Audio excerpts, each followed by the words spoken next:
Se queda en el diente, se utilizan como unos ganchitos llamados clamp, que a veces duele. El paciente a veces dice me duele, y hasta parece que cualquier procedimiento, sea sencillo o complejo, que va a involucrar dolor, o sea, el paciente te dice o te refiere, doctor, me está doliendo, a veces es mejor anestesiar, ¿sí? A veces es mejor anestesiar.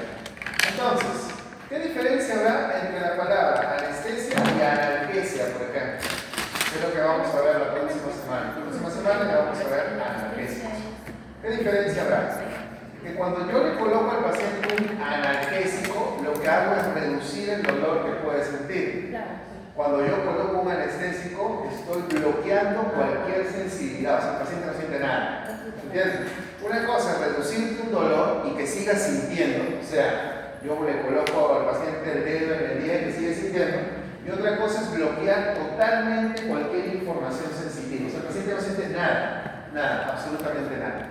Entonces, los anestésicos se utilizan para eso, para que el paciente no sienta nada. Con los anestésicos nosotros bloqueamos cualquier mensaje sensorial, incluyendo dolor también, ¿sí?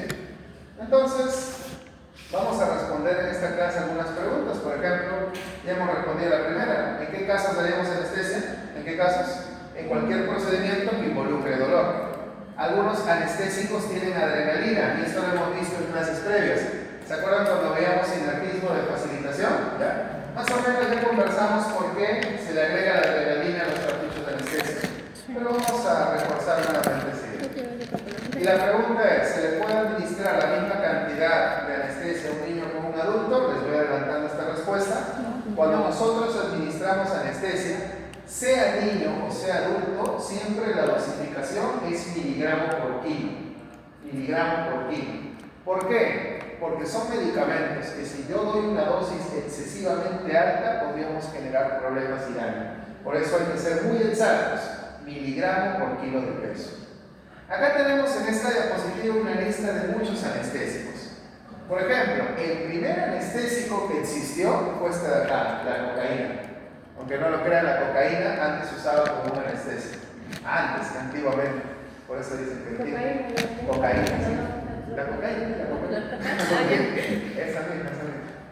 Antes, hace muchísimos años. Por eso dicen que tiempos antiguos fueron mejores. Sí. La cocaína se usó hace muchísimos años. Generaba un efecto anestésico, ¿cierto? Sí. Ahora, pero esto tiene un problema. ¿Cuál creen que es el problema? Que los pacientes así no le hagan ningún procedimiento, querían que los dios anestesian, o sea, desarrollaban qué cosa, dependencia.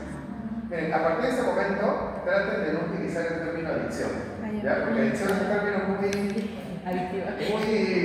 brusco, ¿no? Muy violento, ¿no? Muy impactante. El término más fino es dependencia. Es un término más fino, ¿sí? Dependencia. La cocaína generaba dependencia, el paciente quería seguir administrándose.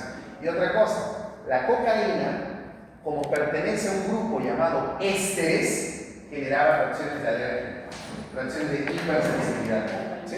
Entonces, ¿cuál era el problema de la cocaína? Uno, que te generaba dependencia, y dos, que te generaba reacciones de hipersensibilidad, o sea, reacciones alérgicas. Por eso, ¿qué hizo la industria farmacéutica? Trató de buscar opciones a la cocaína. O sea, otros medicamentos que se parezcan a la cocaína,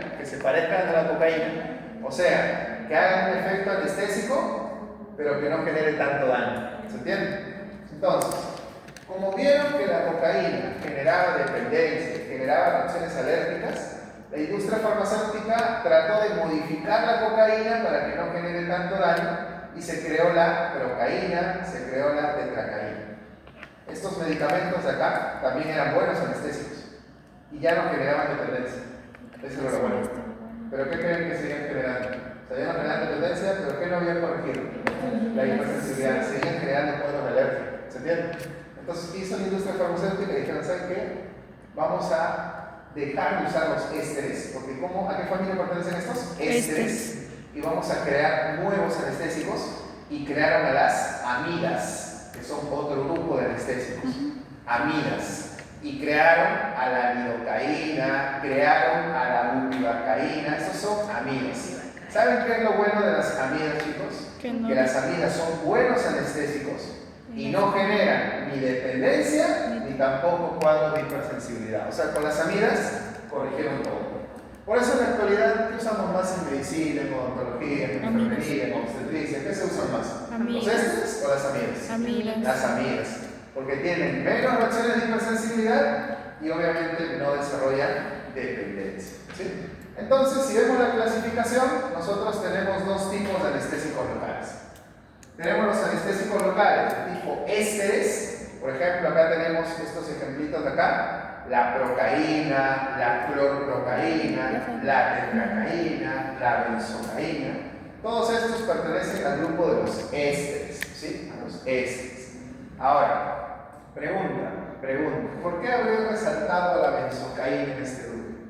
¿Por qué la habría resaltado? Porque hasta ahorita todavía se está usando. Y no sé si ustedes lo han usado de repente cuando se han inyectado, se ha puesto la cremita, como dicen los pacientes, no es una cremita, pero bueno, se han colocado seguramente la benzocaína, que es este producto de acá, ¿sí? Seguramente lo han reconocido, y es un buen anestésico tópico. Ahora, por ahí preguntarán, doctor, ¿y por qué lo usan como tópico y no por inyectable? Tóxico. Porque son ésteres. ¿Cuál es el problema con los ésteres? Hipersensibilidad. La dependencia olvídense, eso era solo con cocaína. ¿Cuál era el otro problema de los ésteres? Hipersensibilidad.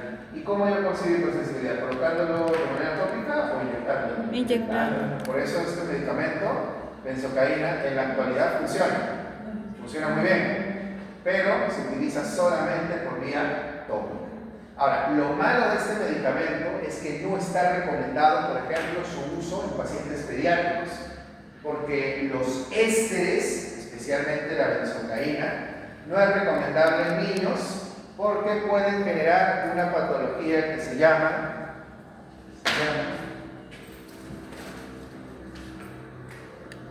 esto lo hemos visto en física, no me acuerdo, metemoglobinemia. ¿Qué? Estoy casi seguro, como si yo les hubiera enseñado física, de que esto lo hemos visto en física. Metemoglobinemia. A ver, chicos, por sus clases de fisiología, había una hemoglobina buena que se llama hemoglobina y había una hemoglobina mala que se llamaba metemoglobina. ¿Se acuerdan? No se acuerdan, ya ven. Había una hemoglobina buena que se llama hemoglobina, así como hemoglobina, y había una hemoglobina mala que no transportaba bien el oxígeno, que se llama metemoglobina. ¿Sí? ¿Qué sucede? Cuando tú le colocas benzocaína a un paciente pediátrico, estás induciendo a que se forme más metemoglobina.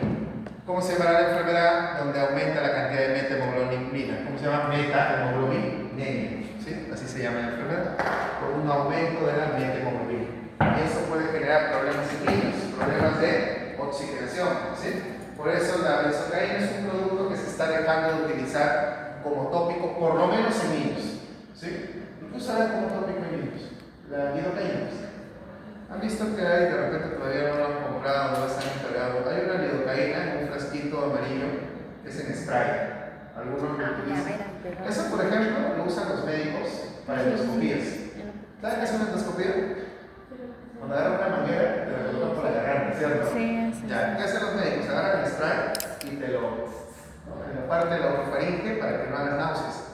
Ya, eso nosotros lo usamos. Obviamente no le tiramos en la boca, ¿no? Sino le bebemos una gasita y lo colocamos en la zona. ¿Sí? Se puede usar lidocaína tópica. ¿Sí? Pero bueno. Metemoglobinemia. Ajá. Como se forma más metemoglobina, que hemoglobina mala, no hay un correcto transporte de oxígeno. Pero eso curiosamente pasa en niños, más que en adultos. ¿Sí? Pasa en niños. ¿Por qué? Ustedes son adultos, por eso ustedes sí les aplicaron así con furia su benzocaína, ¿cierto? Sí. Colocaron benzocaína. Muy bien. ¿Hasta acá, chicos? ¿Todo bien? Sí. Entonces, los ésteres en odontología todavía se usan. ¿Cuál se usa? Benzocaína principalmente. Es uno de los que más utilizamos, benzocaína. Nosotros en odontología. Muy bien. Pero el otro grupo de anestésicos locales son las amidas, que son, entre comillas, anestésicos locales más actuales. Son anestésicos locales que nosotros podemos utilizar con mayor seguridad porque su riesgo de hipersensibilidad es prácticamente casi cero. No llega a ser cero. Hay pacientes todavía que son alérgicos a estos medicamentos, pero son bien poquitos. Es raro encontrar un alérgico a estos fármacos. ¿sí? Acá tenemos que, como son más seguros, hay más cantidad. ¿sí?